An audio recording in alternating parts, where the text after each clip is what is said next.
Привет, шановні сябри. Будемо починати сьогоднішній день прес у межах Кривій. І я хотіла представити для вопросика з книгою, Чапової книгою, «Почему Коломна относится к Лауреату Кривій».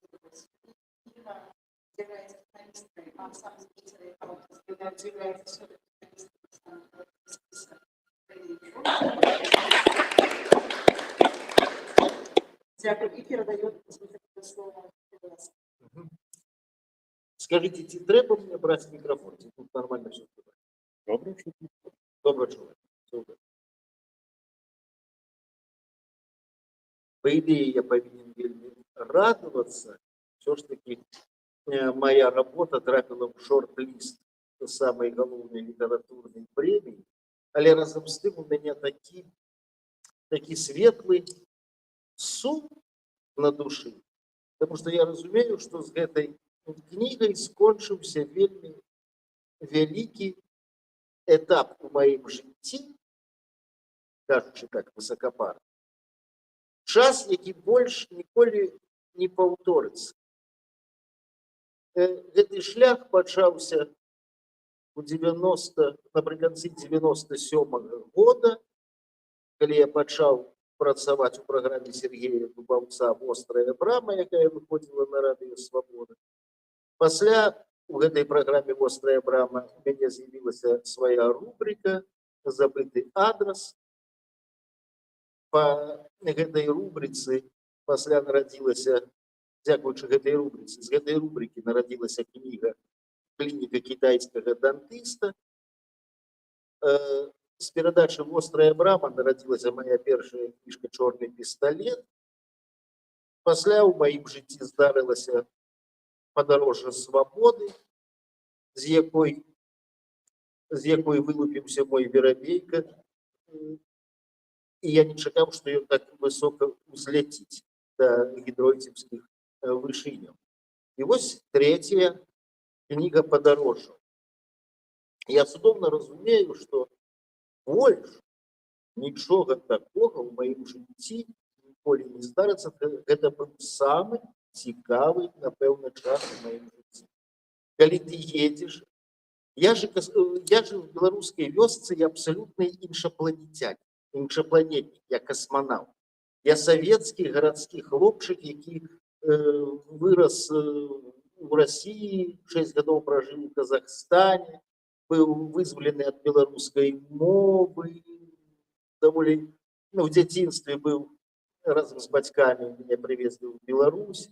Вось. І я не ведаю сялянскага быта, побыта, тым больш беларускага. Я ездзіў абсалютным такім вось іншапланетнікам ад вёскі да вёскі, гэта бясконцы шлях, і дзе ты не ведаеш, што цябе чакае, і адкрыцці, і людзі, і заўжды я на гэтым шляху сустракаў абсалютную адкрытасць. Хаця я задаваў не самыя зручныя пытанні гэтым людзям, я на них зразумела, што я свальваўся як снег на галаву. Калі ўжо казаць, незваный гость хуже татарина, это расійская мудрая поговорка, то я быў якраз тым татаринам, я сам з Волгі, то недалёка. Я быў тым самым татаринам. І пры гэтым мяне заўжды прымалі і адказвалі, і размаўлялі са мной пра ўсё, пра што бы я хацеў пагаварыць. Гэтая кніга – это нейкі просто здабыўся цуд. Яна нарадзілася з папкі, якая нейкім цудам трапіла. Яна не павінна была быць у звычайным цивильном архиве. Это папка с судовыми справами Молодеченской области, Молодеченского областного суда. Эту папку нейким цудом заўважыў гісторык Михась Чарнявскі. Ён все, что там было, перафотаграфаваў. Ён вельмі шкадаваў, што ён не змог, не паспеў папрацаваць з гэтымі дакументамі. Ён просто праз свайго сябра передал. Можа, ты подумай, как кто может попрацаваць з гэтымі дакументамі. Але за моими плечима был уже Верабейка, и так эти документы трапили до меня, и я поехал уже по конкретных адресах, где отбывались подеи конца 40-х, початку 50-х годов. Падзеі стыхійнага сялянскага супраціва супраць калектывізацыі. Гэта, напэўна, было самае цяжкае падарожжа ў плане размоваў, потому што в адрозненне ад 30-х гадоў, ахвяры 30-х гадоў яны былі рэабілітаваны. І людзі са мной гаварылі больш адкрыта, таму што ў іх все ж таки так. Дед, например, там был вораг народа, але у яго была реабилитация. Сваякі гэтых людей, яны по-ранейшаму застаюцца сваякамі ворагаў. Сваякамі не тое, што ворагаў народа, сваякамі бандытаў. І часам трэба было вельмі доўга весці тэлефонныя дыпламатычныя перамовы, каб мяне часам прынялі. Вось. Нехто у меня спытал, а навошта ты, вот, як я могу пораить, это той человек у меня пытал, як я могу пораить своему знакомому или кому-нибудь еще читать твою книгу, и так добрых новин няма, и же ты со своим змроком, значит. Все ж таки не. Но все ж таки не, я спробовал зрабіць, не могу сказать, трагикомедию, але комі-трагедію спробовал зрабіць, я спробовал вернуть той час. Я просидел, я просто жил у Национальной библиотеке, в аудиоотделе. Это же я робил передачу по этой папце, по этих материалах.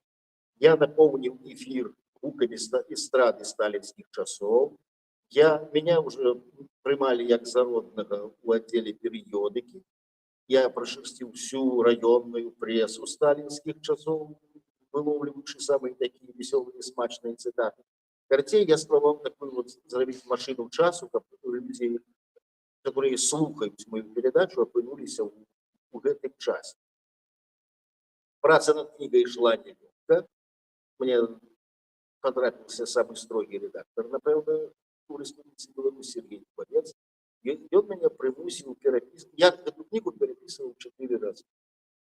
Спочатку я все передачи свел в один текст, вот все можно выдавать. Не та концепция, это уже не Верабейка повинен быть, это повинен быть по темам, не по вёсках, не по судовых справах, а по темам. Берем некую тему. Быт, фольклор, что такое хутор, что такое упалмінзак и в принципе, что это значит, какие все нарыхтовки. Слово упалмінзак я впершыню прочитал вот у этой папцы. Там хотели забить, ці запили упалмінзака. Я до этого не ведал этой цудовной аббревиатуры. Это уполномочили Министерство заготовок. Коли, значит, финагент, и он, значит, лез у селянскую кишеню по грошу. Селянин, значит, едет на базар, потому что никаких грошей в колхозе нема, там какие-то процентни, и он едет на рынок, конечно, там продае, и после финагент лезет до его копьем. Делимся с державой грошима. А упалмінзак это еще страшнейшая фигура. И он лезет конкретно по збожжа, по мясо, по бульбу, по все. Рабовник, узаконенный рабовник. Менавіта тых, кто не хотел вступать в колгас. Святлана Курс мне сказала, что, слушай, какие мерзотные гэтыя аббревиатуры. Что не аббревиатура, то некая пакость. Просто упалмінзак, комсорг, всякие замполит, там что не назовешь просто. А я, когда Лена мне это сказала, я вспомнил такую аббревиатуру Дездраперма. Помните? Да здравствуйте, 1 мая, такое цудовное имя. Я думаю, коли упалмінзак женился на Дездраперме, это была бы идеальная пара. Некоторые... Ага. И вот я эту книгу переписывал, значит, я сказал, 4 раза. 1 раз. После я працевал над ёй в Одессе. 3-й раз я ее переписывал под Вроцлавом в роскошном замку. И 4-й раз, уже кончатковый вариант, я зробил у резиденции литературной в Варшаве. 8. Мне здаецца, што кніжка атрымалася. Некоторые тэксты, дарэчы, калі у вас нейкія пытанні ёсць, вы задавайце.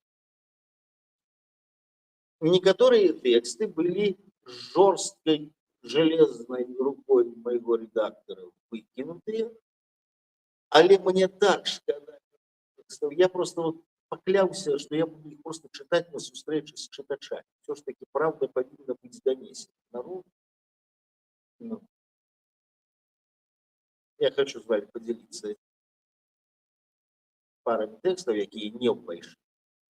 Як мне было сказано моим любимым редактором, думка, якую можно было выразить 2 сказами, ты растягнул на 3 стороны. И замест одной думки выдал некую науковую монографию. Як я за эту науковую монографию не бился, так я ее и не отстоял. Ну, лечу, что правда повинна быть комиссией.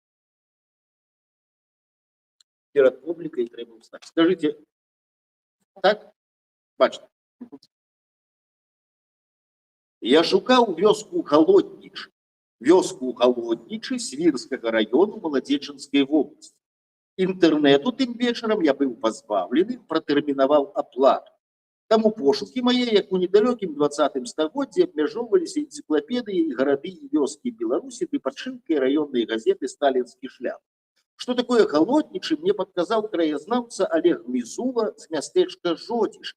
Олег сходу узгадаў некалькі навакольных вёсак, пазбаўленых сваіх імёнаў.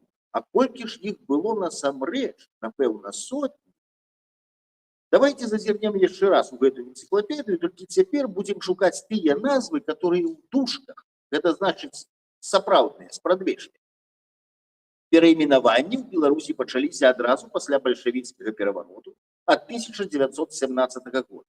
На крайнім беларускім усходзе, на Касцюковіччыне, царковішча стала пралетарскім. У 18-м падгоркамі няшчасная Романова стала Леніным. У 19-м вёска з яўна непралетарскай назвай Феліксберг стала пралетарскай камунай. У 20-х справа перайменавання ішла яшчэ асцярожна. Так на мяцежнай Слупчыне паўстанская сталіца Вызна абярнулася Чырвонай Слабадой, а суседняя Романова, як і ягоны цёзка на ўсходзе, таксама змяніла імя на Леніна.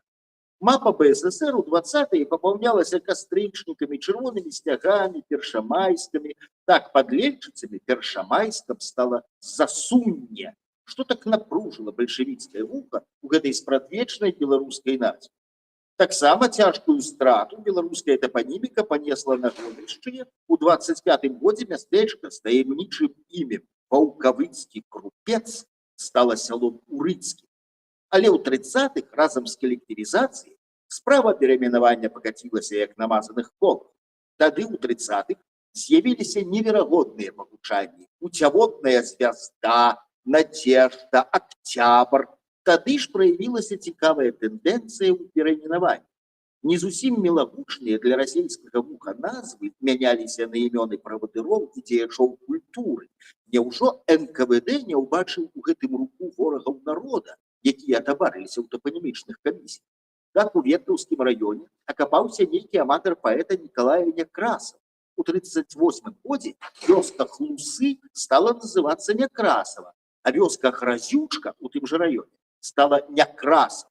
Улічваючы, як аўтар жалезнай дарогі хлусліва пісаў гразнага Беларуса, такое перайменаванне яўна не выпадковае. Але халера з ім, з Някрасавым. Але чаму Гнайное, што пад Караліном у 38-м годзе стала Чапаеўкай, ці, напрыклад, менавіта Гавеновічы былі названыя ў гонар палымянага бальшавіка Валадарскам. Я ўжо не кажу пра Асталопава, якое стала Варашылавым, і гэта пры жыцці чырвонага маршала. А што хацелі сказаць таварышы з Мсціслаўскага раёна, калі называлі нейкае Мардалысава Свярдловым? Вось таварышы з Крычаўшчыны малайцы, жыдаву Буду назвалі Краснай Будай, ці, напрыклад, у Хойніцкім раёне была Кліндупаўка, стала Чырвонае возера. На Дубровіччыне нейкая Ізабеліна ў 39-м стала свабодным жыццём. А як творча папрацавалі на Выхаўшчыне, узнікі сталі Чырвонай слабадой, а новыя узнікі новым светам. Малайцы, не пакідаць жа новых узнікаў у 39-м. І як празорліва у тым жа годзе на Любаччыне прыбралі з мапы убібацькі.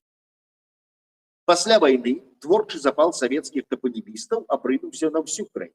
З беларускай мапы зніклі такія непаўторныя назвы, як Нявош, Гарбы, Жываглодавічы, Кашчыца, Кабакі, Крысін, Жыдавічы, Блудзін, Злодзін, Гараваха, Тарчылава, Бедавічы, Злабышле, язвы, падонкі, страшныя, вялікая і малая Албань.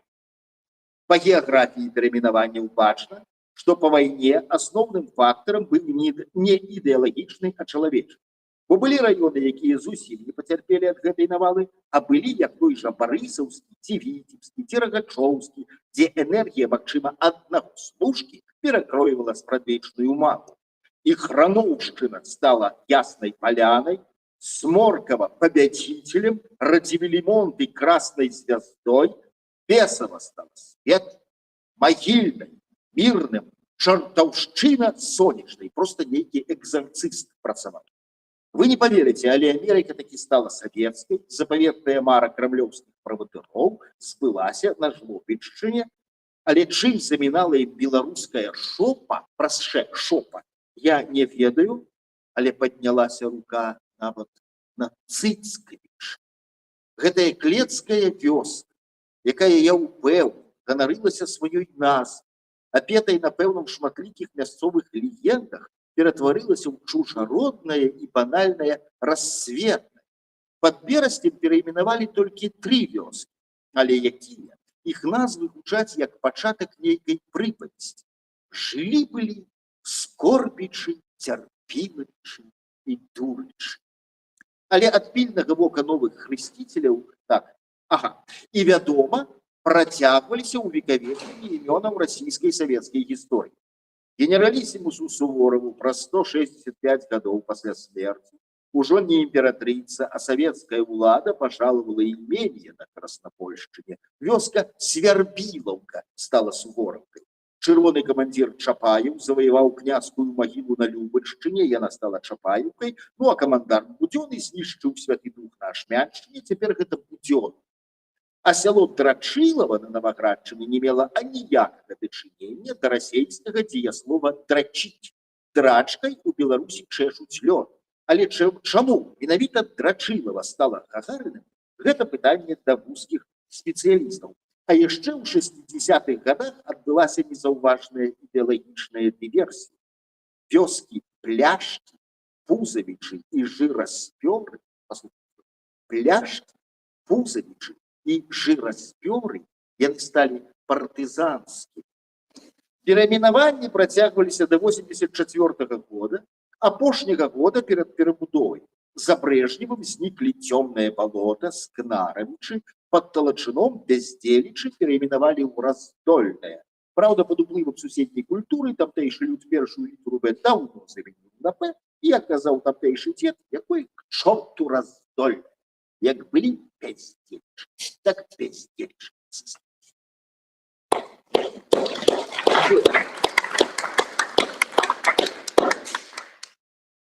Але не все веселое, дзякуй Богу, з гэтай кнігі знікла.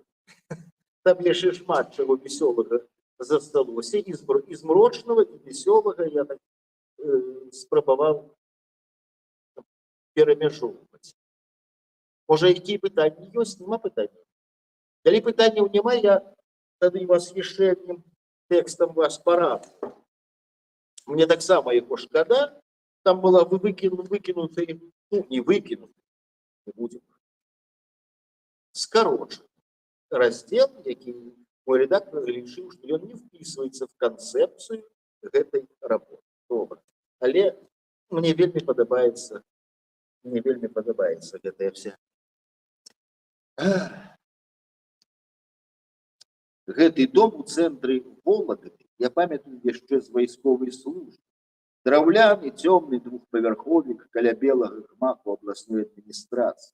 У параўнанні з пышнымі разнымі палацамі драўлянай валагодскай архітэктуры гэты чорны дом глядзеўся асабліва змрочна. У гэтым квартале вся старая драўляная забудова была знесена, і толькі гэты дом, нібы чорная пляма, быў бачны здалёк. Ніякіх мемарыяльных шыльдаў на тым доме не вісела. У самім будынку умесціліся нейкія канторы, але стаўленне да гэтага дому было амаль містычнае, бо без шыльдаў усе гараджане ведалі, што ў гэтым доме адбываў ссылку Сталіна. Зрэшты, месцазнаходжанне дома і ягоная грунтоўнасць ніяк не асацыяваліся са словам ссылка. У такім доме можна было толькі жыць, прычым не кепска жыць, тут жыў Сталін. Паведаміла мне пра гэта ўпершыню адна валагодская акторка з адпаведнай інтанацыяй, як пра чорта, бо напрыканцы 80-х у асяроддзі інтэлігенцыі любімым у Вологдзе быў іншы дом, дом Варлама Шалапова. Праходзячы зараз, а гэта быў 2017 год, праходзячы зараз каля сталінскага дома, я са здзіўленнем убачыў на ім памятную шыльду. Але яшчэ больш здзівіўся, калі даведаўся, што ад 2007 года у доме дзейнічае музей. Называецца музей «Валагодская ссылка», але назва не адпавядае зместу. Тут усё дыхае Сталін. Старыя паліцэйскія дакументы ссыльнага, карціны на тэму генераліссімуса, настольныя бюсты правадыра, ёсць нават воскавая фігура маладога Сталіна ў інтэр'еры сваёй ссыльнай кватэры. Я хадзіў па гэтым сталінскім музеі, агаломшы. «Ох, видели бы вы, что тут деется в декабре да в марте», сказала мне наглядчица, старая с вологодским говором и с умными вачами. «Съезжаются со всей страны сталинисты, все цветами заваливают, митинги проводят, песни поют о Сталине мудром, родном и любимом. Ужас!» Тым часам я заўважыў у куце два шкляных цыліндра. Адміністрацыя музея придумала інтэрактыўную гульню. Калі вы лічыце ролю Сталіна у Расіі станоўчай, дык трэба кінуць белы шар у правы цыліндр. Калі ж адмоўнай, тады аранжавы шар у левы. Я быў раніцай, і адзін белы шар за Сталіна ўжо ляжаў у цыліндре. «Этот у вас был один московский профессор, очень серьезный человек», поведала старая. «А вы какой шар выберете? Тоже белый?» «Я что, так похож на московского профессора?» Сказал я. Я взял оранжевый шар и поклал у цилиндра. «Ну и за кого обычно больше кидают? Кто побеждает?» Спытал я у музейшицы, сподіваючись почуть светлый отказ. «Да, 70% кидают за Сталина», сумно сказала музейшица. «А вы сами, за кого?» А я сижу, гляжу на эти шары, и рука не поднимается положить. Ни тот, ни другой. Хоть у меня дядю родного забрали в 37-м и не вернулся. И что же вам мешает за родного дядю набросать, пока никого нету, с десяток оранжевых, а белые повыкидывать к чертовой матери? Не, что вы, не могу. А как же наша проблема? Тут у каждого свой Сталин. А мой, он какой-то непонятный. Я вышел на вільготнае валагодскае паветра з палёгкаю. Тое, што было немагчыма ўявіць пры Брежневе, матэрыялізавалася пры Лукашенку і Путіну. Але разница все ж таки ёсць. На лінії Сталіна пад Менскам я штосьці не памятаю масавых сталінісцкіх шанцаў. Праходзячы каля тэатра драмы, дзе апошнія гады жыцця працаваў мой бацька, я ўзгадаў, што ў мяне ў самога ёсць свой Сталін. У 1989 годзе у гэтым тэатры паставілі дзяцей Арбата, Рыбакова. Галоўную ролю Сашы Панкратава граў будучая зорка менскай сцэны Ігор Забара. Блукаючы па тэатральным закулісе ў пошуках Забары, я забег у прыбіральню, адкрыў дзверы і аслупянеў. На унитазе сидел товарищ Сталин. Его упор глядел на меня. Адной паловай мозгу я разумеў, што паставіў у няёмкае становішча народнага артыста Расіі Алексея Семёна. Другая палова мозгу мяне паралізавала. Кіцель, боты, вусы, злыя вочы і унітаз. Колькі мы так глядзелі адзін на аднаго? 1,5 секунды ці 2. «Извините, товарищ Сталин», сказал я и зачинил дверь. Так, старая мае рацию, у кожного свой Сталин. И вот этот Сталин на унитазе – это мой. И этого Сталина я никому не отдам. Дякую.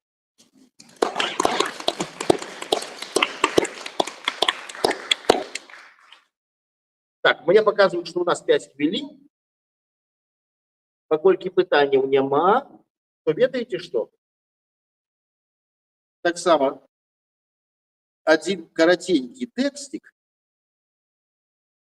на самага фінала гэтай маёй эпопеі якраз... Ага. Секунду. 2001 год. Вільня. Ресторан «Стикляй». Утульны падвал, дзе мы сядзім невялікай кампаніі. Я, мой сябра Кастусь, ягоная жонка Наталка, побач з нашым столікам літоўскае трыо, скрипач, баяніст і басіст іграюць і пяюць літоўскія народныя песні.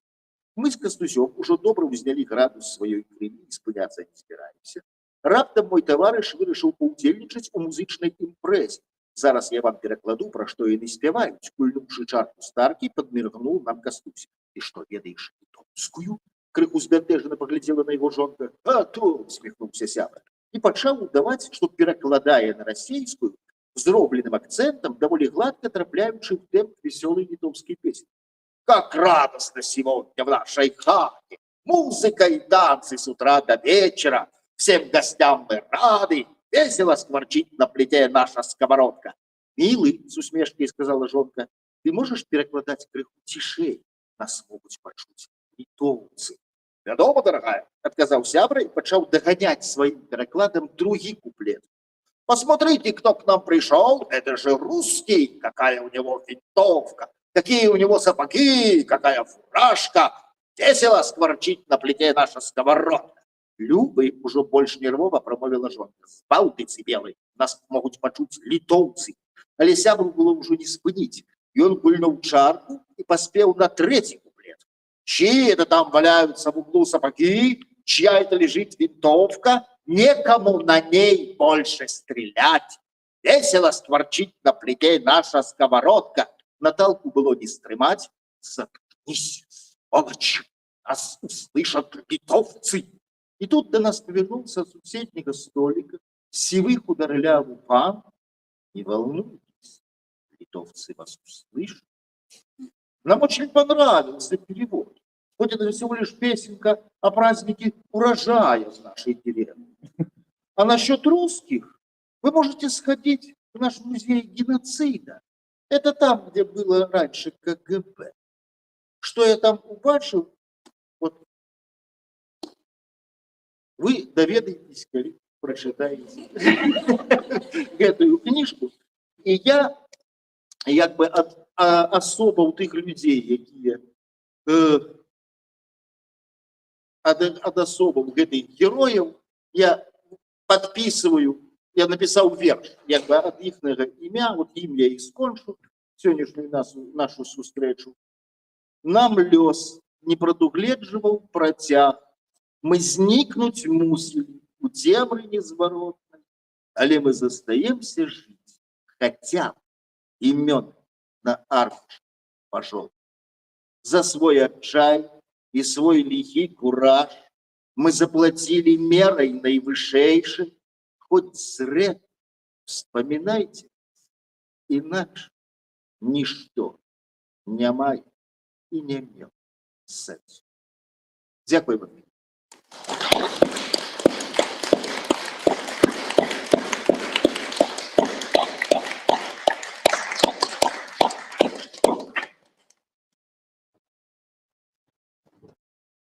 Набывайте книжку, после буду подписывать.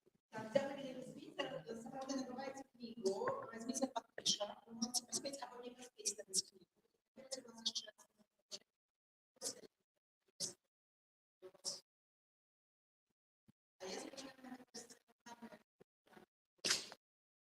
Там ведали давно, як перекладчик і поезії,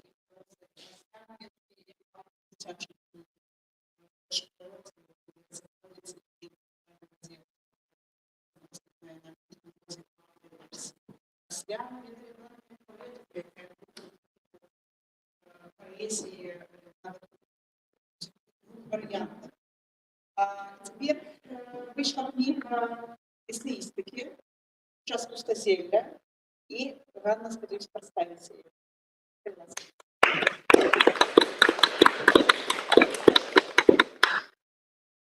Добрый день. Чуваете, все добре? Так. Можно без микрофона? Я постараюсь вельмі гучно говорить. Калі раптам будзе занадта ціха, то скажите, калі ласка. Так, я цяпер прадстаўляю кнігу «Час пустазелля». Вялікі дзякуй усім, што прыйшлі сёння вечарам і на сустрэчу, і падтрымаць усіх нас на цырымонію ўручэння прэміі Гідройца. Я думаю, што все удзельнікі вельмі хвалююцца. Я цяпер вельмі хвалююся, але паспрабую цяпер расказаць пра кнігу, і калі раптам у кагосьці ёсць пытанні, то можна іх задаваць, бо мне здаецца, у мяне не вельмі цікава атрымліваецца пра гэтую кнігу расказваць, а адказваць на пытанні заўсёды цікавей, чым проста гаварыць маналогі. Таму калі раптам хтосьці прыдумае нейкае пытанне, то вы неяк пакажыце, што яно ў вас ёсць, і я перапынюся. Мы таксама сочымся пытаннямі ў суцвеце. Так, дзякуй вялікі.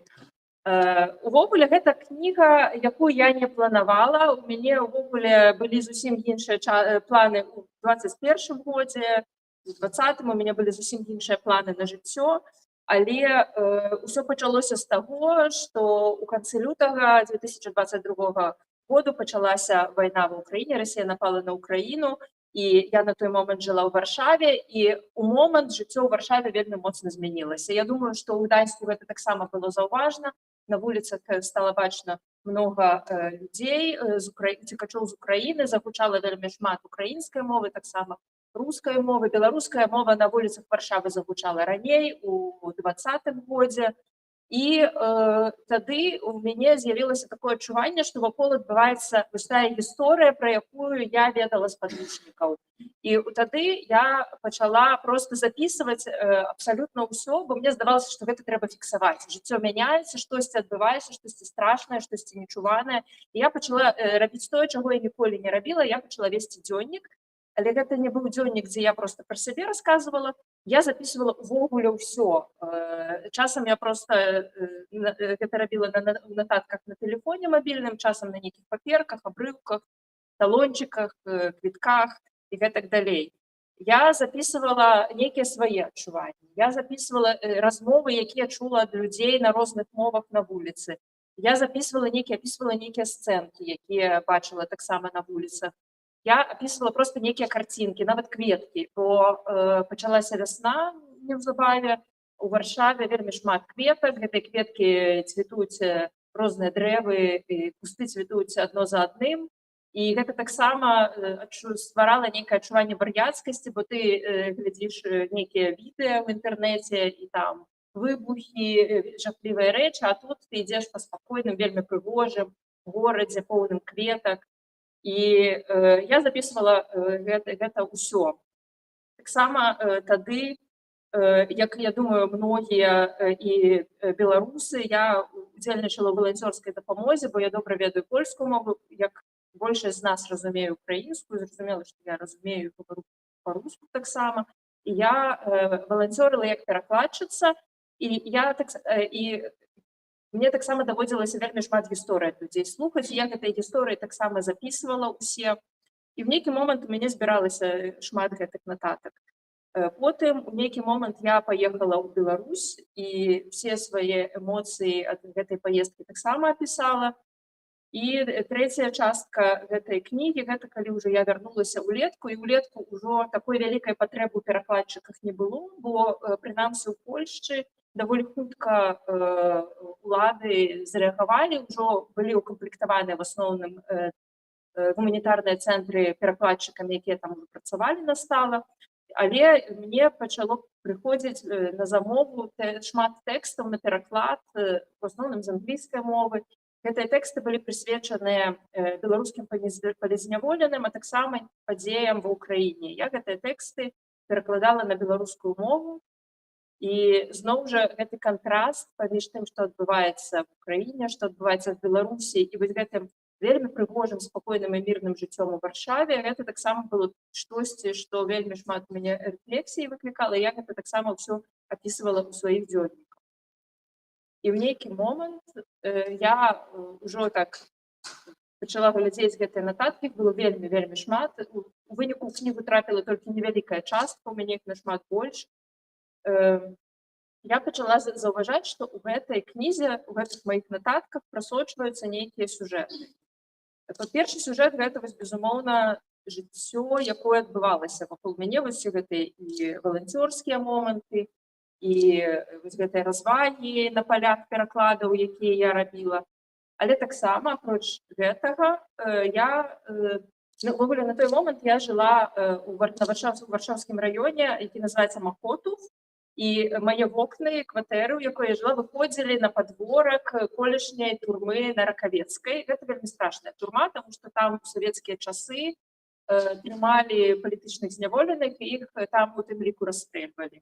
І цяпер гэта як сіза, яно нячыннае, але я проста, я не ведаю, ці быў гэты дом даваенны, то бок я не ўяўляю, як людзі жылі там, допустим, у часы ПРЛ, калі гэтая турма была дзейная. А другім, і там цяпер знаходзіцца таксама вось музей гэтай турмы, а другі музей, які быў побач са мной, гэта геалагічны музей. І вось якраз у яго я прыходзіла, ён бясплатны, адкрыты, для наведванняў, і я туды прыходзіла, і гэта была маё такое нейкае суцяшэнне, супакаенне, медытацыя, бо геалагічны музей — гэта месца, дзе шмат розных скамянеласцяў, там няма нічога такога, што раздражняла б нервы, бо ты прыходзіш, а там толькі камяні, скамянеласці і вельмі спакойна. Хаця пасля вайны, пасля пачатку вайны, там было вельмі шмат людзей, бо людзі, якія прыязджалі ў Варшаву, не ведалі, куды ісці. А гэта было такое месца, куды можна было заўсёды прыйсці, бо гэта бясплатны музей. І я таксама там глядзела на камяні, супакойвалася, але таксама падслухоўвала, пра што гавораць людзі, як яны паводзяцца, што іх цікавіць. І калі я глядзела на гэтыя камяні, калі пачалася вайна, моя галоўная думка была такая, што вось уже тыдзень, ідзе вайна, ці вось ужо 20-й год, уже мінула 1,5 года, 2 гады, і нічога не мяняецца. Колькі гэта ўсё можа цягнуцца? А вот я прыходзіла ў геалагічны музей і думала, вось 500 мільёнаў гадоў — гэта доўга, а вось, напэўна, год-два — гэта яшчэ нядоўга. І гэта таксама мяне неяк супакойвала і дапамагала трошкі вярнуцца ў раўнавагу. Таму я апісвала таксама вось гэтыя свае ўражанні. Адна з ліній гэтай кнігі — гэта геалагічная, то бок я пачала апісваць гісторыю зямлі на аснове таго, што я бачыла ў геалагічным музеі.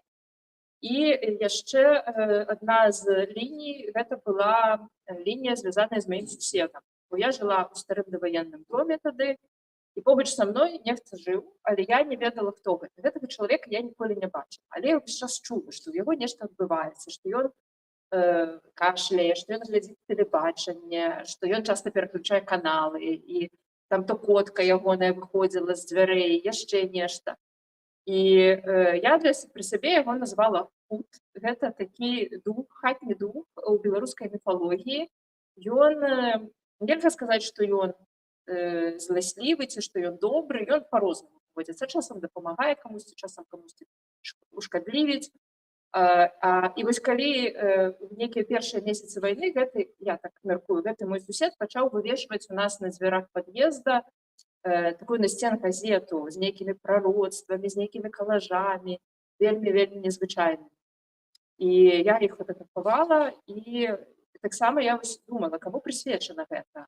І я, калі вы памятаеце таксама атмасферу тых першых месяцаў, то там войскі зайшлі таксама з тэрыторыі Беларусі в Украіну, і было вельмі шмат таксама нейкіх спрэчак з украінцамі.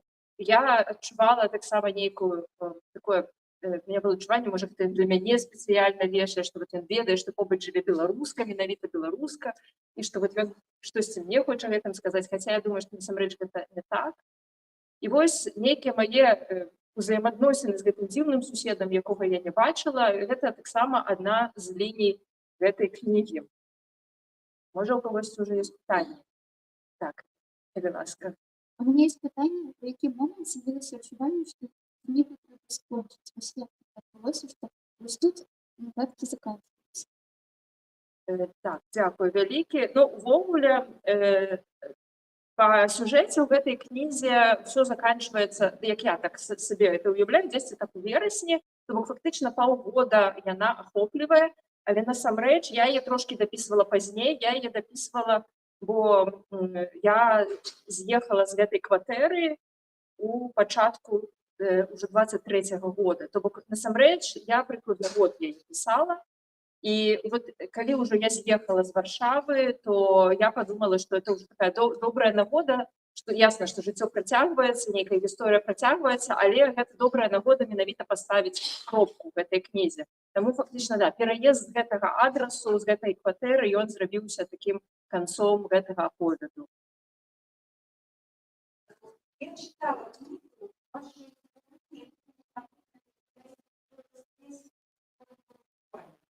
женщина разбирает слова.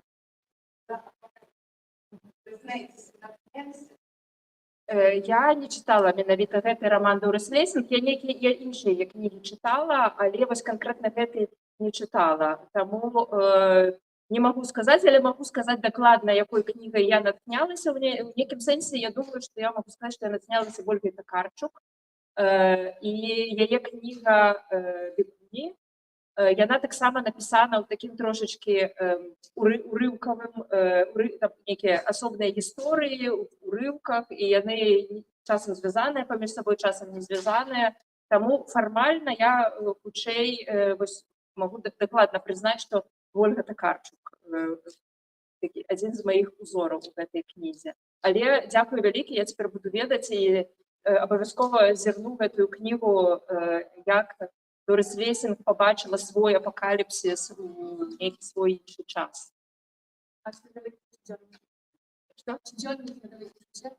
Не, гэта, дзякуй таксама за гэтае пытанне, бо ўвогуле я ніколі ў жыцці не пісала дзённікаў. У дзяцінстве, у падлеткаўстве я ведала, што ёсць людзі, якія пішуць дзённікі, мне здавалася, што гэта вельмі цікава, але я шмат разоў пачынала, але на наступны дзень я гэта перачытвала, і мне здавалася, што гэта ўвогуле не пра мяне, што са мной гэта ніяк не мае ніякага дачынення да мяне, што гэта нейкі іншы чужы голас, і я іх не проста пераставала весці, я іх знішчала, я іх разрывала на дробныя кавалачкі, каб толькі, не дай Бог, ніхто не пабачыў гэтага дзённіка. І гэта ўвогуле першы раз, калі я вось такі доўгі час вяла гэтыя дзённікі. Таму, не, цяпер я не вяду, але часам у мяне ўсё яшчэ застаўся гэты рэфлекс, і часам я проста раблю такія нататкі, кароткія, трошачкі такую духу ў гэтай кнігі, але гэта бывае цяпер даволі рэдка. я задам уже еще относно назвы. Мне здаецца, пустазелле – это трава, якую трэба выратаваць, там, звычайна, так? Але мне здаецца, што час пустазелля, сама гэтай назвы кнігі, яна вельмі паэтычная, і вопратка яна таксама выглядае вельмі паэтычнай, ей не хочацца выратаваць. Вось што для цябе гэты час пустазелля? Не адчуваеш, што ты з пяшчотай ставішся да гэта? Што гэта для цябе вось гэтае слово, гэты канцэпт? Дзякуй. Ну, ўвогуле, гэтую назву для кнігі прыдумала не я. У мяне была нейкая свая працоўная назва, і калі ўжо я так больш-менш упарадкавала гэта ўсё, я прыйшла да выдаўца Андрэя Янушкевіча і сказала, што вось Андрэй, я напісала кнігу, ці можам мы яе выдаць? Ён кажа, што можам, але абсалютна нельга выдаваць яе пад тваёй назвай, бо гэта назва кепская. І ён мне сказаў прыдумаць нейкую іншую назву, і я не магла прыдумаць, і тады я пажалілася на гэта Йоанне Бернатович, гэта польская перакладчыца беларускай літаратуры на польскую мову. Яна сказала, што калі я дам ёй чарнавік, рукапіс пачытаць, то яна дапаможа мне. І яна мне нават дзве назвы прыдумала для гэтай кнігі. Першая з іх гэта была час пустазелля, а другая я эмігрантка. Мне вельмі спадабаліся абедзве гэтыя назвы, я так доўга вагалася, у выніку спынілася на часе пустазелля, такая сапраўды больш метафарычная. І гэта выраз узяты з эпізода, ну, з таго раздзелу, дзе я еду, апошні раз еду ў Беларусь у 22-м годзе, і у Мінску у мяне пад вокнамі ёсць клумба, якую я даглядала, якую садзіла, прывозіла кветкі, садзіла там нейкія кветкі, кусты, і, безумоўна, яна была зарослая пустазеллем. І тады там напісана, што як наш цяпер час пустазелля. Для мяне гэта вось эта метафора, што мы з'ехалі, а нашы клумбы, нашыя сады, нашыя дамы зарастаюць гэтым пустазеллем. Але сапраўды пустазелле не мае для мяне негатыўнага значэння, бо пустазелле это тое, што прыдумалі людзі. Слова пустазелле прыдумалі людзі, што вось калі нешта расце не там, дзе людзі не хочуць, гэта мы называем пустазеллем. Але насамрэч, з гледзяшча прыроды пустазелля не існуе. Ёсць нейкія расліны, якія вельмі добра умеюць выжываць у складаных умовах. Напрыклад, прарастаюць там, дзе больш нічога не расце. Ці прарастаюць нават калі на градках іх пастаянна вырываюць, выполваюць, яны все адно растуць і растуць. Гэта вельмі трывалыя, вельмі прагнае жыцця расліны, і мне здаецца, што гэта таксама пра нас, што нас, колькі з намі не змагаюцца, мы ўсё адно прарастаем і робім сваё. Таму для мяне пустазелля гэта хутчэй станоўчы вобраз. Я вельмі люблю гэтыя расліны, яны сапраўды вельмі карысныя для прыроды, для свету, і мне здаецца, это добрае вызначэнне для нас таксама. А якая была першая назва, першапачатковая?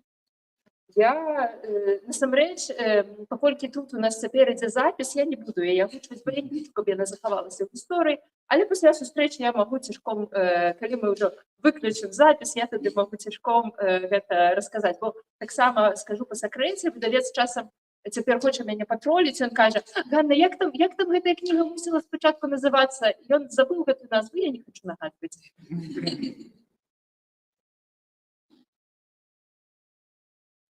Ёсць яшчэ нейкія пытанні? Калі няма пытанняў, то я прачытаю невялічкі фрагмент.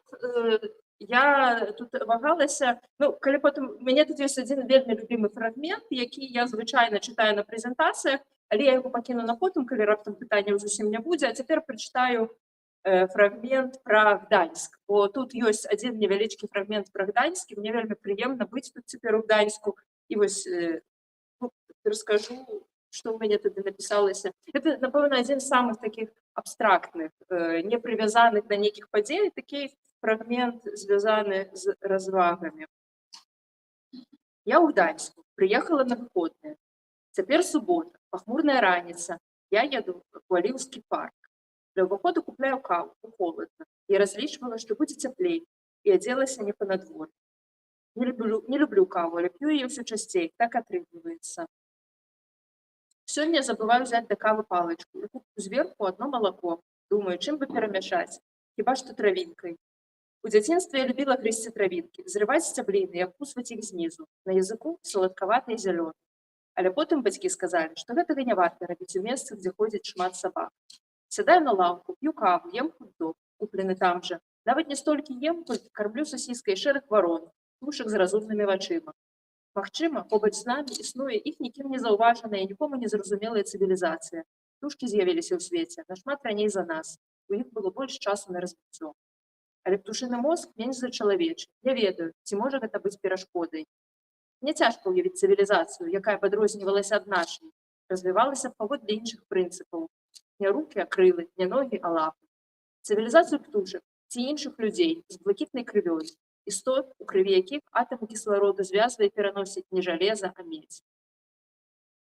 Раптам я разумею, што ведаю, у які бок хачу ісці, ведаю, што хачу рабіць. Некалі на кінафестывалі ў Мінску паказвалі фільм пра Іра. І ў дыскусіі пасля прагляду ўдзельнічаў яе колішні добраахвотнік Лоурэнс Маккэўн. Ён шмат гадоў адседзеў у турме і цяпер займаецца тэатрам і грамадскай працай. На той імпрэзе ён сказаў, што яшчэ 50 гадоў і Ірландыя аб'яднаецца. Над гэтым проста трэба працаваць доўга. Але ён бачыць перспектыву такой працы. Хай яна і выходзіць за межы яго жыцця. Тыя яго словы дагэтуль даюць мне апору. Я думаю, у нас будзе гэта. Калі шмат працаваць, аднойчы Беларусь усё ж выкарскаецца. Мы ўсе зможам там жыць так, як захочам. Калі пашанцуе, я гэта яшчэ заспею. Мы позна сталеем, позна намацваем сюжэт уласнай гісторыі, бо для гэтага трэба спыніцца і выдыхнуць. А ў гонцы за выжыванне такое рэдка можна сабе дазволіць. І ўсё ж аднойчы гэты момант надыходзіць. Жыццё ў Польшчы дапамагае мне яго наблізіць. Тут я разумею, які шырокі свет, пазбаўляюся ад інфантыльнасці. Не як турыстка, якая шукае адкрыццяў у бадзяннях па свеце, а неяк іначай. Я ўбіраю свет у сябе, пераплаўляю яго ў сваё. Не раблюся кімсьці яшчэ, а пашыраю свае межы беларускасці. І здзіўляюся нечуванасці таго, што са мной адбываецца. Пераходжу ў пальмавую аранжарэю, пальмярню. Ахоўнік кажа, што я першая і пакуль адзіная наведніца ў пустым палацы са шкла. Такое бывае тут рэдка. Блукаю штучнай сцяжынкай між пальмаў і араўкарый. Араўкарый, дзіця юрскага перыяду, выглядае як казка, як чысты верш. Ёй не патрэбныя дадатковыя аздобы, у тым ліку слоўныя. Застывалі перыстыя асобы, яе галіны падобныя на пёр, дасканалыя. Стрымліваю сябе, каб тут жа не пачаць прыдумляць пра яе гісторыю. Даводзіцца рабіць над сабой высілак. Записываю назву тэлефон і думаю, ці раблю цяпер магчымым які-небудзь наступны момант. Людзей усё больш, і я разумею, што час ісці. Па дарозе з парку бачу секвоя-дэндран гіганцкі, ці мамантавае дрэва. Да яго хочацца прыткнуцца, прыціснуцца ўсім целам, такое яно цёплае і магутнае. Вакол мяне ходзіць голуб, часам нават падлятае да самых ног, так хоча звярнуць на сябе ўвагу. Мабыць, памятае, што не так даўно я карміла птушак. Вось і напярэджвае мяне, падклыпвае зусім блізка, зазіраю ў вочы, не губляючы надзеі. Але не, расчараваўся і паляцеў далей. Секвоя-дэндраны былі распаўсюджаны ў свеце ў канцы крэйдавага перыяду. Мамантаў тады яшчэ не існавала. Я хачу дакрануцца да гэтага жыцця, дрэўнага, пальмавага, папарацевага, хвашчовага, птушынага. Магчыма, да жыцця істот, якіх больш не існуе. Да чалавечых. Паэзія, літаратура, словы даюць ілюзію, што гэта можа атрымацца. Калі не кантакт, дык прынамсі туга па кантакце. Стварыць свет, у якім хочаш жыць, і чакаць цуду. У нас яшчэ ёсць 7 хвілін, можа яшчэ з'явіліся нейкія пытанні. Бо я магу прадоўжыць чытаць, а гэта, напэўна, будзе... Я проста упэўненая, што я не магу прачытаць так цудоўна і яскрава, як чытаў Зміцер Бартосік, таму, можа, все ж таки, каб я не чытала, яшчэ нейкія пытанні прыдумаюцца.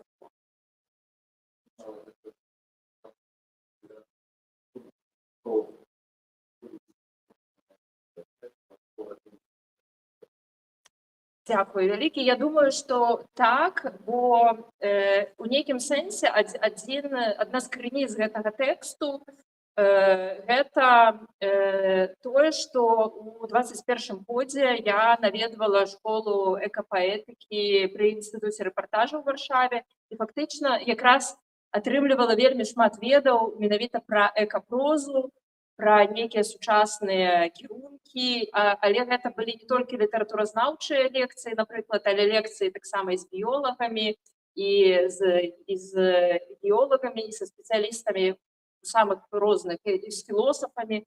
Таму сапраўды напісанне гэтай кнігі папярэднічала такая тэарэтычная падрыхтоўка. І таксама, калі я пісала гэтую кнігу, я вельмі шмат чытала кніг, прац і навуковых, і нон-фікшн, такіх больш навукова-папулярных, прысвечаных ідэалогіі і гісторыі сусвету, і гэткім жа такім вось дысцыплінам, такім хутчэй прыродазнаўчым. Таму я сябе бачу у ключы экапрозы, вось як ён існуе у сучасным літаратуразнаўстве. І калі пытанняў няма, я тады раскажу яшчэ адну цікавую гісторыю. Мяне вельмі цікавіць таксама астрафізіка, і мяне захапляе ўвогуле вобраз сусвету, які існуе вельмі даўно, здаецца, 14 мільярдаў гадоў, але ён з'явіўся ў нейкі такі пэўны момант, вялікі выбух адбыўся, і мяне гэта таксама захапляе, што гэта можна лёгка суаднесці з гісторыяй, якая апісана ў Бібліі, то бок фактычна адну і тую ж гісторыю можна паглядзець з боку Бібліі, з боку астрафізікаў, і яна не будзе супярэчыць гэтыя дзве версіі адна адной. Але і вось тое, што мне здаецца самым незвычайным у гэтай гісторыі, это вось я в адной кнізе прачытала, што вялікі выбух гэта такі адпраўны пункт, з якога пачынаюцца нашыя веды пра сусвет, што даведацца пра тое, што было да вялікага выбуху, немагчыма. І вось тут ёсць адзін фрагмент, які натхнёны вось менавіта гэтым фактам, што немагчыма даведацца пра тое, што было да вялікага выбуху. Аднак, ужо калі гэтая кніга выйшла, прыкладна год таму я трапіла на лекцыю польскага фізіка Мейснера, і ён якраз расказваў пра вялікі выбух і расказваў пра тое, што ён якраз працуе ў камандзе навукоўцаў, якія ўжо змаглі атрымаць нейкія звесткі пра тое, што было да вялікага выбуху. І, адпаведна, тут у гэтай кнізе зафіксаваны пэўны навуковы факт, але з таго часу, як кніга выйшла, ужо навука рушыла наперад, і ўжо цяпер ёсць нейкія сведчанні таго, што было з сусветам да вялікага выбуху. І гэта таксама нешта такое, гэтая постгісторыя, жыццё кнігі пасля яе з'яўлення мяне таксама вельмі радуе і натхняе. Калі няма пытанняў, я тады прачытаю яшчэ адзін невялічкі фрагмент. І ён будзе ўжо такі геалагічны пра крэйдавы перыяд. Крэйдавы перыяд атрымаў назву ад пакладаў крэйды, якія тады ўтварыліся. У маім дзяцінстве ёю пісалі ў школе на дошках рэшткамі аманітаў, белемнітаў і іншых жывых арганізмаў. Для геалогіі значэнне мае толькі смерць. Яе было столькі, што ўсе дзеці свету могуць колькі хочуць рашаць у класах задачкі і крэмзаць сказы з моўных практыкаванняў. І ўсё адно запасы крэйды не вычарпаюцца. Калі вядзеш белым аскепкам па дошцы, з'яўляецца ледзь чутны агідны гук, ад якога мяне да кончыкаў пальцаў прыбіраюць дрыжыкі. У маім дзяцінстве крэйда непрыемна забівалася пад пазногці і сушыла скуру, а на перапынках трэба было бегчы ў прыбіральню і мачыць анучу, якой з дошкі змываліся накрэсленыя на ёй крэйдай знакі. Калі такая ануча высыхала, ад яе на руках, стале, паліцы заставаўся белы крэйдавы пыл. Цікава, ці карыстаюцца крэйдай у школах цяпер? Мяркуючы па фота са школ у акупаваных раёнах Украіны, дзе расіяне пакідаюць вучням свае пасланні, карыстаюцца. Я знаходжу аманіту ў незвычайным месцы, мастацкім музеі.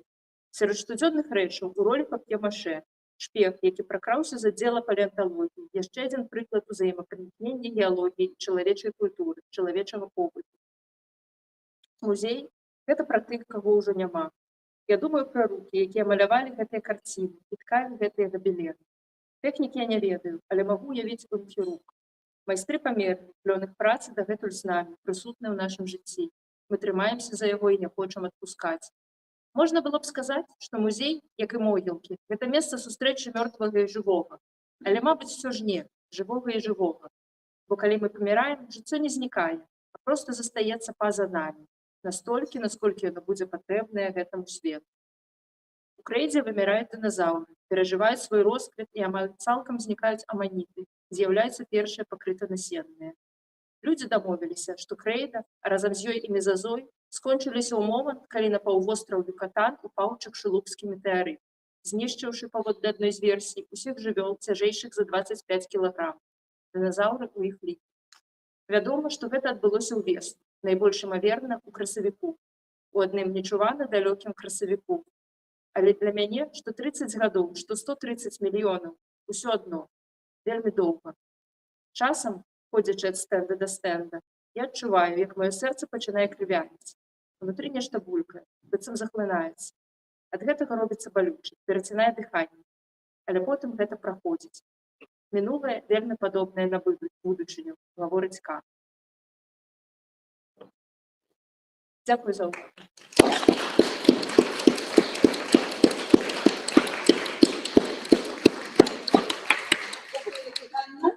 А я запрошую поета, прозаїка, одного з лауреатів премії Гідроїця, політика так само, Владимира Никяєва.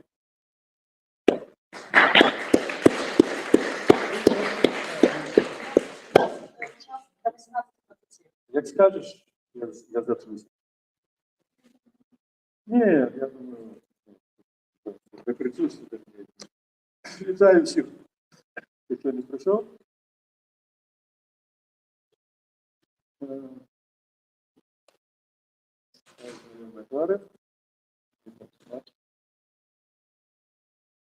Мат, кто уже Николе, Евгений Узганс, я вспомнил, что я давно был в Узгансе, Валенса был президентом, и тогда эти пошли как-то с фоны, и выкинуть в интернет, вот он щелкнул меня с собой. Ты взять в космос, так приходится, светлая слава. Ну вот, такой я. Я приехал с книгой, это такошняя моя книга по части написания. Ведаю, может быть, и я уже все написал, что хотел. Я одних поем написал больше, чем с письменником. Я про все, что хотел сказать, я сказал. Ну, а я зараз вот я стараюсь. Просто мне еще сил смог написать роман про події нашого часу. Ну, початку, як ми здобули незалежності до сьогоднішнього дня, со спробою асоціювати, чому, ну як так сталося? Ну як могло так статися, коли всі хотіли жити не так? А некая купка людей хотела жить так, як назад жили. Як так? Де гэта помилка? І вельми тяжко. Я що сказав, одразу тут возникає гвалт, а ён манить, а мы тут здобули, а мы тут перемогли. Хлопцы, коли здобули и перемогли, то где это здобытое и где это перемога? Герой той, кто перемог. Мы в 2010 году робили площадь, потому что моральная перемога. Ну что с той моральной перемогой? Мы не досягнули, мы эту измену, ладно, меркование про то, что там было. У этой книзе, ну, она называется «Без айчины». Я думаю, что назва в ней каже про її зміст, ну, я так само зміст визначив назву книги. Вона має під назву «Книга Турми». І заміжжя. Перший вірш этой книги, я зараз вам прочитаю, називається «Айчина». І от би я як контрапунктом до самої поеми, я хотів його включити спочатку поему, але поставив особливо, і він якби працював. Контрапункт – це сутыкнення, правда? Ну, вот Бах вельми любив у музиці контрапункт. Слабая доля, сносна, і тоді возникає така взносність. Небесність така у баховських інструментальних музики. І от цей верш якби контрапункт до самої поеми, називається він «Айчина». И любовь, и надея, и вера проминаются, а лёс не меня. Знов я упасть, нібито на звера, час поставив я на меня, паст колясна, но всеми замками, жорсткой стилой, железом всего, як я жилы не рву, я у капкане, мне не вырваться с болью моего, я отгрыз перебитую лапу, але боль не отгрыз, и он зловил меня там, где от боли я плакал, там зловил, где от боли я выл. И знаходил збавление недея, и порвал, коли жилы напруг, ланцюги и любви, и надеи. И застался айчин ланцюг. Я отрывался усе мои боли, я так звыкся, я так жився, я з їм был он не знаком, не боли, святым оберег моим до крови, натираючи шию, и он тягнулся за мною праз лёс, и я чул только тое, что вылью, и туманился взор мой от слез. Где б не бег я, звенел у тумане амулет, мой ланцюг оберег, от себе не утяжешь, ты в капкане, лапа упасть ты. Куды б ты не бег, где б не был ты, кровею ты дома на землі, пред якою довгу. Химеры айчин, фантомы пульсовали в моим ланцюгу. Як я верю, фантомам, химерам, подкричали все боли, невер, звер тады называется звером, коли он неприрученый звер, коли он не служил, не належал никому, за гроши ці так. И утрізнення, в снах и виденьях я угрызался айчине в горлях, у постели занучи пудели, у дитячей колысці моей мы у обдымку смертно хрипели, у обдымку стякали кровёй. И кидались все ее судьи, каты все на меня одного, и она раздирала мне груди, припадала до сердца моего. Мы себе уже жахались сами, двух зверух з одним сердцем на двух. Весны заставались с нами ланцюгом, заставался ланцюг.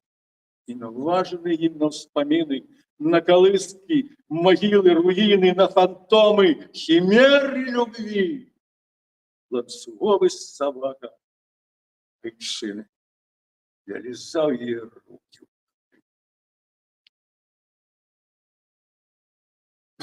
Ну и урывок, я таки больше прочитаю с поэмы. Вот такая. Спасибо, читайте.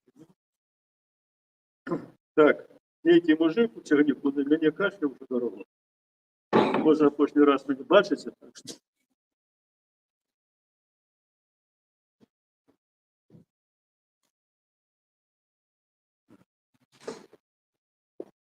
Поэма. Что показать? Это я однажды еду со своими сябрами, они науковцы, и читаю им оповедание, невеличкое оповедание, яке я написав в оперативній тарані. Прочитав оповедання, одна з них каже, а своїми словами можеш розказати, що там написав. Нема на свете Бога, апроч Бога, ані свайго нема, ані чужого, ніякого. И все одно он Бог, а значит все то, что он дея справедливо. Лихотеи мы на земле, и заслужили мы, как он позбывся нашей гурмы, не то, что створав он человек, як почав он человечий век, так можно скончить выпадковый гость у Божьем свете кожный, кто им есть. С кем Господь и гостиным может быть, и выйти гостя можно попросить, о ничего он гостям невинный, и не молил бы со своей виной, я ни про что его, как не жанчина, что укленчила в молитве пред горой, как это не была моя ичина. И как на день народину до сына Бог не пришел, и встал я за стола колядно. Господь, помеж добра и зла ты поселил нас, меж светлом и темрой на лобе твоего сына наши терни, и руки наши у его крови я не прошу дару. Але яви, не любого, только мудрость Бога. Коли не те не стане, а ничего, апроч одной бесконцей пустоты, коли не будет нас, кем будешь ты? Не летостивым станешь и не грозным. Перед тобой не колешь тушный розом, не укленчить, как просить тебя молить, как жалиться и как тебя любить, и ненавидеть. Хотя нас примрою, не тыми, кто мы есть, ты у человечем рое, ты все ж пчеляр, на пасеце своей ты Бог, а кем без пасеки ты станешь? Что дерзешь? Ускликнул зрок. Ты тямишь, что мелешь? Усклубился он зроку страх. Стерпенья Бога вывести не раю, и он сброк. Але так само пыл и прах, не дай сгибеть, пропасть и зникнуть краю бочков моих, чужой не запали над нами зорки, не сгони с земли, политой нашим потом и кровью, просил, молился я, и всей землею, ловчиной волчью, яриловой горою дыхнула крела, молчки слухал Бог. Царя спроси, он так, как Бог, не строг, упнулся привид. Дело тут такое, отдай царю, что скажет, остальное твое. Коль не буянец, дашь зарок. І знов почув я, як сміється зброк, як некоторий зуб сук, пилой тупою в тефтости скуру соплую споров. І он зуроком был, и он был царом царов, але не Богом и не Божьим сыном, який промовил, Отче мой, нявінна ні в чым жанчына гэта, забяры яе адсюль, не дай чакаць пары, калі здабычай стане паланянкай. И рушил Бог до величной горы, что небо подпирало над крыўлянкой, адвечную ракой крыві и слез, обнял жанчыну, что пред ёй стояла, поднял с коленяў, на вершину унес, и недзе не заблок яе не стало. И як яна вялез, я рыла кон, нібы паветрам сталіся ў паветры, где же, думаў я, трызненне сон, айчына і багі, як прах, як пыл на ветры, наскон, наскон, наскон, наскон, наскон. Проклён, як громом склало нетры, огонь потек з Ярыловой горы, и чорныя ўсклыбіліся вятры, самим себе насустрач наўздагон, самим себе по ўсім по белым свете, и чуўся чорный крик сквозь чорный ветер. Проклён, проклён, проклён, проклён, проклён, неродные были вочины дети, не Божие тому и продали. Кричала темра, и ветры мели. Кричала темра, и мели ветры. Гэй, птушки, рыбы, гады, гэй, звяры, где жить нам без айчыны, я пытал. Молчали все. И только змрок паўстаў над немотою, и озваўся змрок, живите там, где непотребный зрок, у темраді, сляпому я, айчына. И он так глядел пустэльными вачыма, як зеўраў на мяне ваўчыны лох. Жыццё пражыў ты коротко, нішчымна, а я долю вечности порог узняўся ганарліва змрок и лёг на лох и на гору на целый свет, где я шукаў між зорак и планет, сярод іх земля, иголка ў стозе, лятучая пылинка при дорозе, айчыны след. Прад ёй ці ў даўніну, ці ў будучыню полягла дорога. Як без айчыны нашу страну нам называть? Пытаюся я ў нікога. Уже боялся запытать у Бога, у змроку, у ветров, что все мяли, и голос был с небес из-под земли: вы за айчыну кровь не пролили, пролейте за ее хотя бы одну кровинку, и айчыну вам верну. И он кликал на айчыну войну, и как кровёй скупили мы вину. Я погукал братов моих сестер, и они пришли и развели костер, але не для войны, а для тепла. Бо холод был, и стюжа лютовала. Айчыны не было, родни не стало, и вены вскрыл я. Кроў текла, текла по всей земли до самого крайка, и полнилася чырбанню рака, крыўлянка, что праз крэва протекала, и в небо за крайком земли плыла, але айчыну неба не вертала. Або крыві маёй было замало, ці самогубной кроў моя была.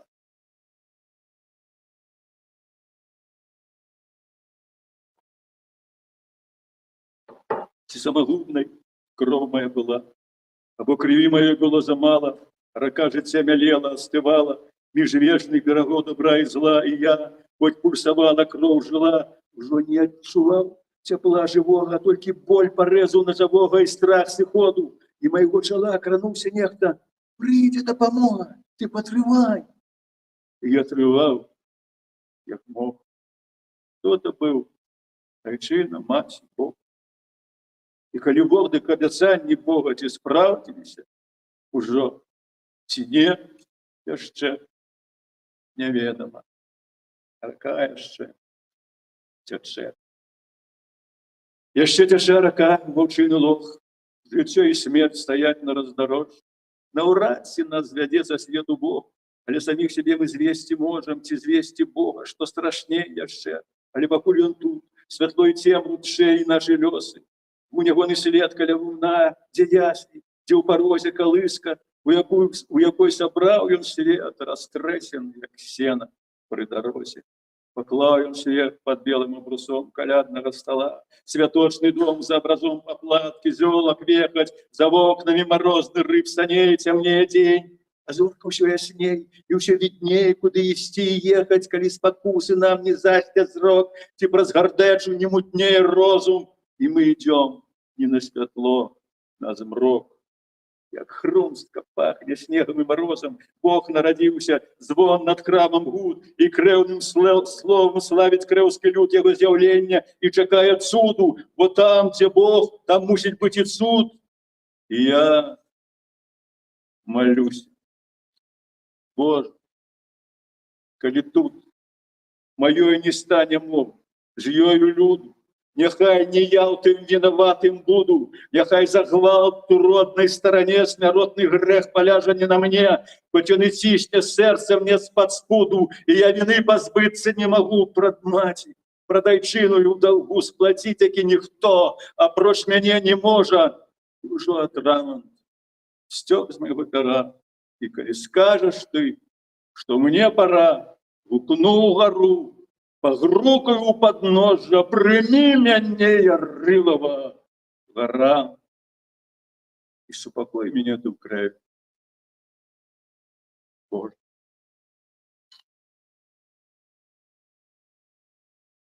Вы зараз, мы живем усе, сёння нас релігії, ми живемо після нас, будуть жити і дати, як варіати живуть.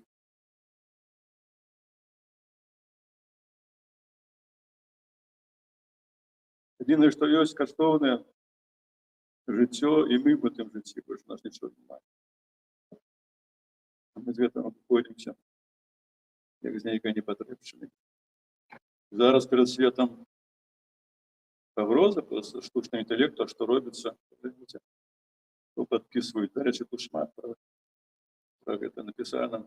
Увага, технократи речь вельми небезпечна. Вот Ганна казала про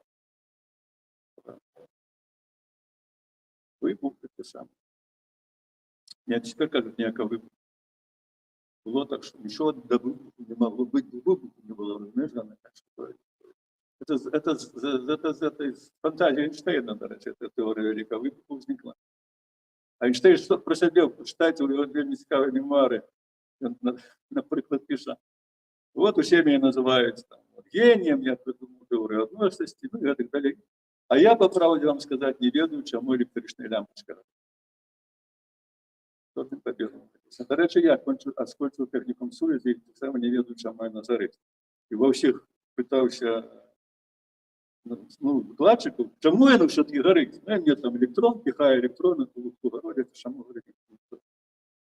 Ніхто не ведає. Так що ніхто не ведає таємниць цього життя.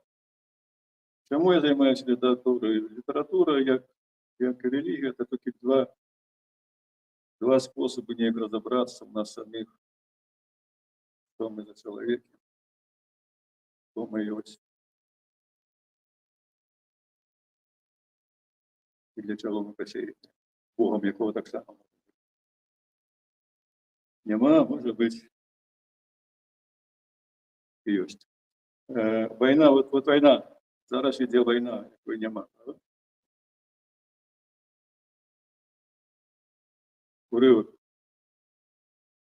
Це поемки, де велика війна, якої нема. Сонце над Токіо, а над Нью-Йорком огні. Кавою пахне Париж, а Стамбул пахлавою. Тихо пливуть над землею. Опошние мирные дни, перед опошним, сусветной войной. Марш Мендельсона у палаце Монако гучить, правит Собаль, на веселье гуляя повспета, солодко пьется вино. Але все-таки на устных горчит, перед опошней войной, опошним мирное лето. В Ватикане молится папа за мир, у Аль-Хараме молитвы над храмом, як ветразі, Ніл протякає, як вечный тек проскаир. Ты уже потиху, вода червонее, прибережь. Тише над кревом, где лес полный спелых суниц, а люзгули бомбовозы над замком, над Кревским осыпаются ягоды, падают книги с полиц Данте, Шекспиром и Ницше, Зефем, Достоевским, кольки пророков. И усе про конец, про сихот, Пифия у Дельфах, Исайя и Ауди, Иванга возит, танцуя Детройт свой опошний фокстрот, и Аргентина танцуя опошний танго. близкая сребром на ринку Кусана Луска. Завтра вже сейнери вивести не зможуть на лови. Новий летучий голландець, крейсер Москва, сьогодні уваходить во всходнее море. Сталево блискают лодки подводные там, где киты шляхом отвешны плывут, где грезят дельфины. Пифия с Дельфов пророчила гэта не ты, и не Исаия пророчил кров Украины. Можно пророчить такое, коли звар'ятеть, и коли убачить, ступивши за все небосхилы, як перед смертью украинской, красуется русская смерть, каля могилы. На пирамиды Хеопса, где рушится вечность и пыл, стерто читается надпись на киевских гробницах: «Жени, что посеял!» И взносятся прахом из могил дети и внуки, яким уже не народиться. А в ресторанах, у барах и пабах, во всіх кабаре, где куртизанка Европа спевая и играя брейк, и рапина в жах куртизанку бере, Божия мать в її на руках помирает.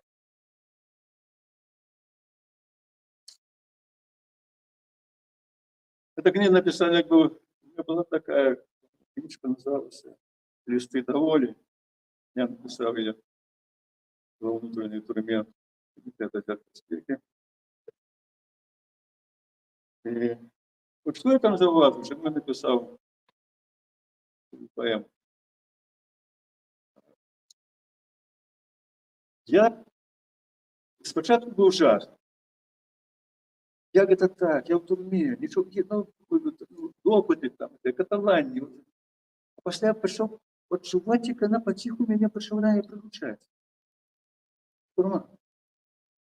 Где там, через месяц я уже хотел свою камеру, коли ляснуть двери за тобой, клянками всеми замками. Ты как бы обороненный. За тобой стены там трогать, за тобой железо. И все там, не следствие, там, не оперы. Считайся тебе, не потянет. Экстраполяция, как мы сегодня привыкаем там дома жить. Это сразу вот. И вот где наши, что делать, а куда, вот это помкнение, это уже, это космос, який у нас жил.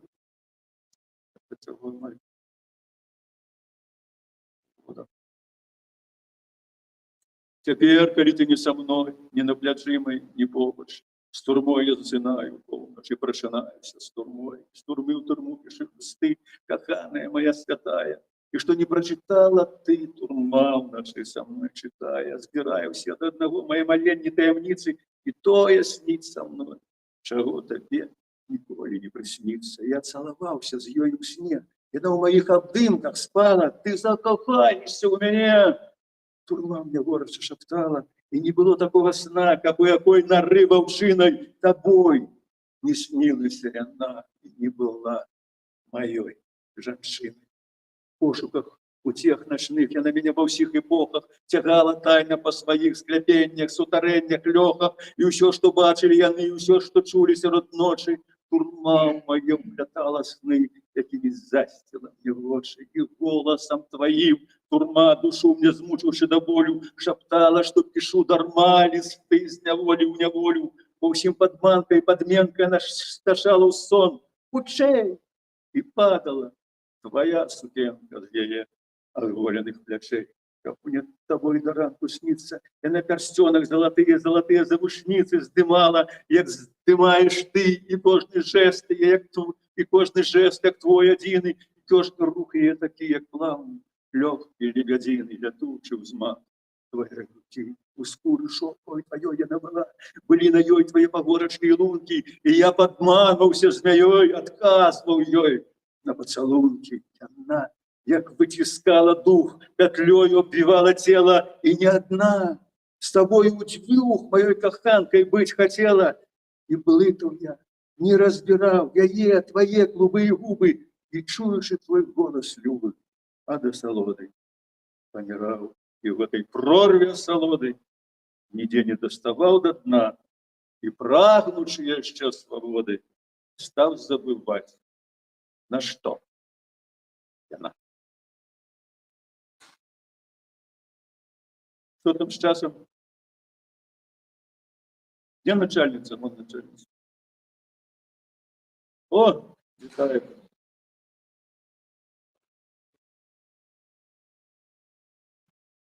Татьяна. как у вас? Сейчас спокойно, мы сейчас Я спокойно, я мог спокойно скончить. Слухаем поэзію. Спокойно протягнуть. Ну, некоторые верши за такие. Книги даже там коммуникатор, а после 10 особо остались. Можно набыть. Несколько вершов с книг. Сонет. Живеш сквозь боли, розпачі знямоги. Как прочитать урешті в книзе вет, убогий свет, коли народ убогий, народ убогий, коли убогий свет. И не изменить закон спрадлежно строгий, як не изменить сруб зорок и планет, и хоть на небе обивай пороги. Такий же закон и той же заповед. Коли уже нигде нема збавлення, коли як сметься свет тебе грабе, со свету выйди и увойди в себе, як у один и дом твой на землі, и поселив им гонор и сумление, якие, як бездомные жили.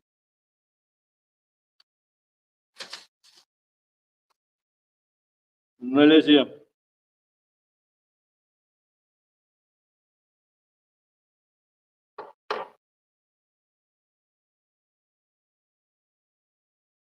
Перс присвячаем Андреевскому. Розный лес у лозы у сукодолли и каля воды. С глубини королев набираются силы галины. Знов наш лес на лязе, знов кривавые стелим сляды по разрезанным край, по рассеченным теле айчины. Знов у синіх небесах червоного дыму клубы, знов над безданью мы, знов над прорвою шлях обрывается, налетая вихура, выворочивая ветер дубы. Рачная лоза мне садолу, хлеб не ломается, а ни ветер ее, ни вихура не возьми на злом, нахиляется долу она в молитве монашка, легко гнется лоза, ты галины отсекчи лезом. Ці коренні лязом перерезать, так само не тяжко. Лене лоза до раки, и плыве разом зёю тиши, до облоков, до неба, до Бога у дитячим, до веры, что не узлюбить он тых, то з лозы выплетая каши, и не даст им яза, ни ножа им не даст, ни сякеры.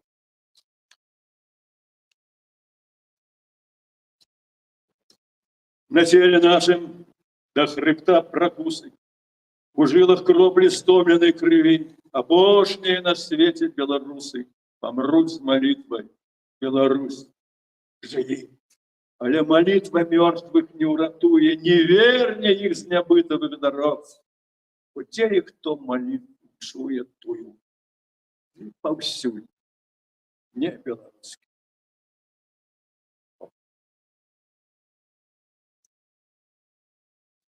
Вот такая... Сейчас в комнату вспоминаю, когда мы кинули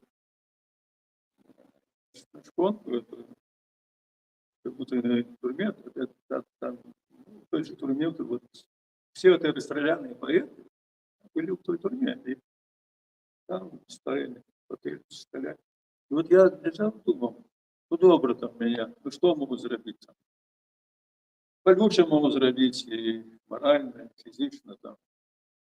Шмат, что могли зробити, робили, але не поведуть. Вот в кабинете пришел прокурор, сказал мне, в чем я виноват. Это не казалось. А что чуваленый? Ведаючи, в яким часі жив, що зараз не просто погрупують віри. Як до этого? Не жить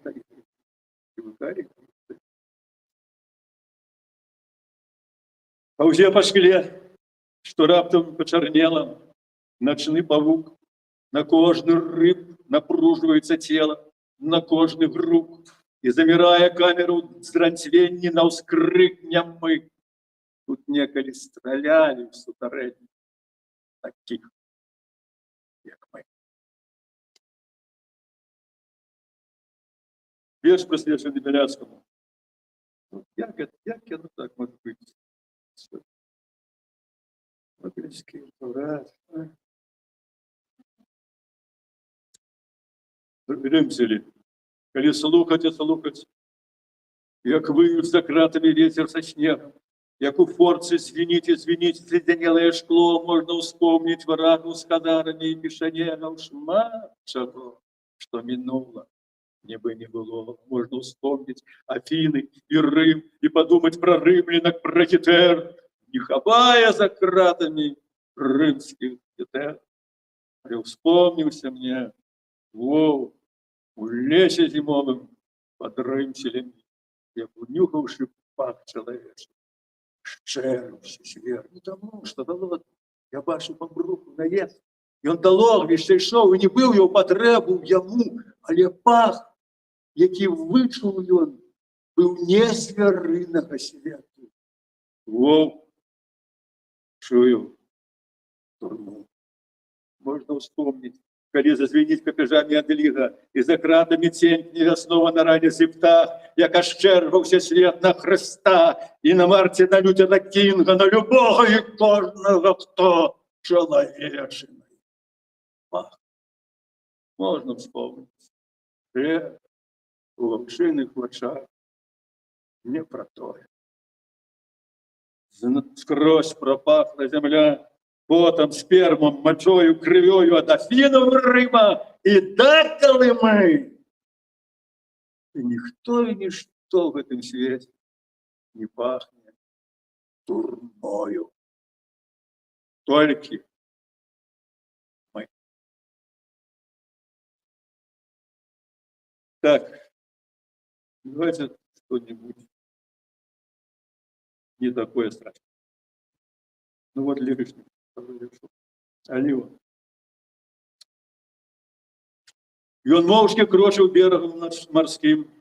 Ягоныя сляды змывалі хвалі і адбягалі. Потым цалавалі сляды жанчыны, што ішла за ім. Ён не глядзеў, ці ідзе. Ён шлях пачаў і доўжыў так, нібыта ішоў да мэты, якой ніхто не ведаў. Прача яго самога і жанчын гэты. За імі шлях не рассыпаўся ў прах, бо самі ішлі яны куды хацелі, і разам з імі па сваіх шляхах звяры і птушкі бегалі і ляцелі. Днём грэла сонца, ноччу грэў касцёр, яны ішлі, нічога не шукалі, пілі ваду, што працякала з гор, і ели сыр, што пастухі давалі. Калі ісці ставляліся, плылі і спаць клаліся пад вечную алівай, і ён спяваў на раніцы, калі яна з ім прачыналася шчаслівай. Ёй аліва вечная цела, якая ісці яму давала сілу, ён вёў яе, яна яго вяла ад небасхілу і да небасхілу. На іх сляды, што ішлі вакол зямлі, паклаліся сляды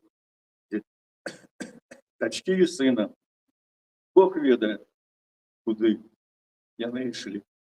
І хто быў ён, і хто была жанчына.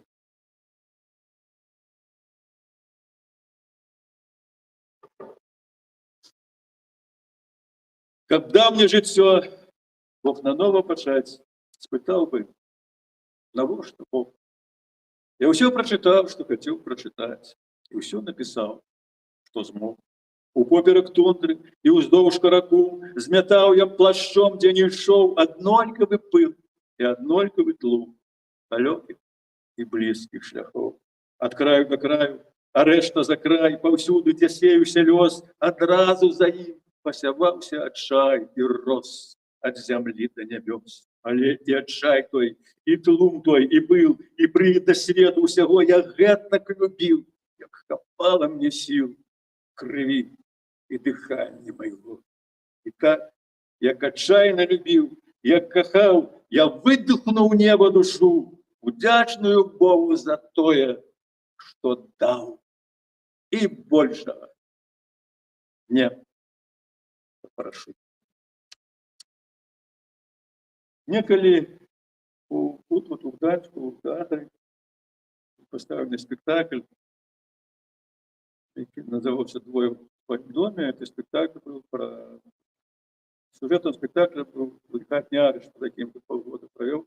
Я вам скажу, что «Хатний Арыш» называется хатним, але он не психологічна, вона тяжейша, чим турма, тому що у турмі ти ось, ну, розумієш, де ти знаходишся, правда? Ось замки, ось стіни, клетка, крати. А дома ти дома, але дом не твой, він два чоловіка з пістолетами, і ти не можеш підвести до дверей, до своїх окна. Там приїхала дочка там, за 30 тисяч кілометрів, вона стоїть, її не пускають на під'їзд, і сектор.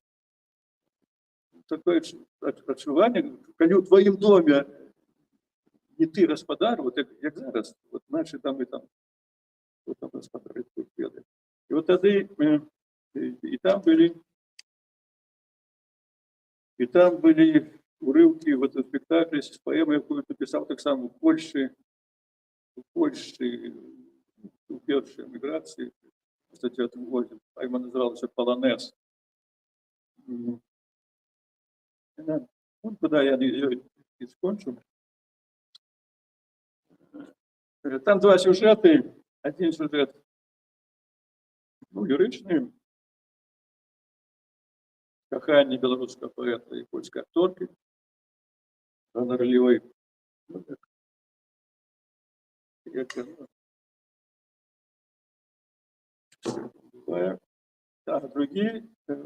другая линия сюжетная. Историчные адносіны Rzeczy Посполитой, Великое княжество Литовское.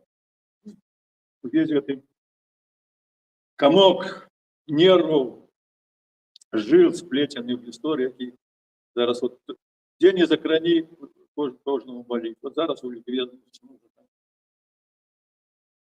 русский литвинизм уже небезпечный. Я написал артикул, дарится. Доводил, что то, что вы называете белорусским литвинизмом, это белорусский европеизм. Мы за это стараемся зачепиться, копыть. А вы зараз спихиваете нас туди, куда Россия хочет. За себе. Ну, так ось, я два уривочки это прочитаю. Початок поэмы, это лиричный, не посередине. Монолог. Великое княжество. Бывай, Яблонская, бывай. Пробегла осень по фарбарку, и графика такая в парку, хоть парку раму забирай, бывай. Яблонская, бывай, я застаюся за рамой картины, что раздошник я камин, где одна оставленная любовной драмой с бокалом. Пошли раз. Віддай заторні на картині штори, я кину твой пекельний рай, глубоко в ночи пояс споры бывай, Яблонская бывай, не стал бокал на самый край, светлую тень дружижать подманно, и все разрывисто туманно, целую руки, ясно панна бывай, Яблонская бывай, от клавиш рук не отрывай, в свете Дещить железо пронизливо мучить нехай огонь на пошли полонез. Бывает.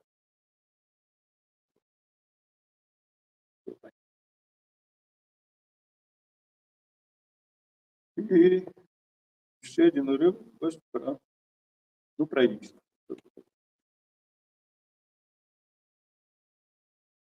Там зоркий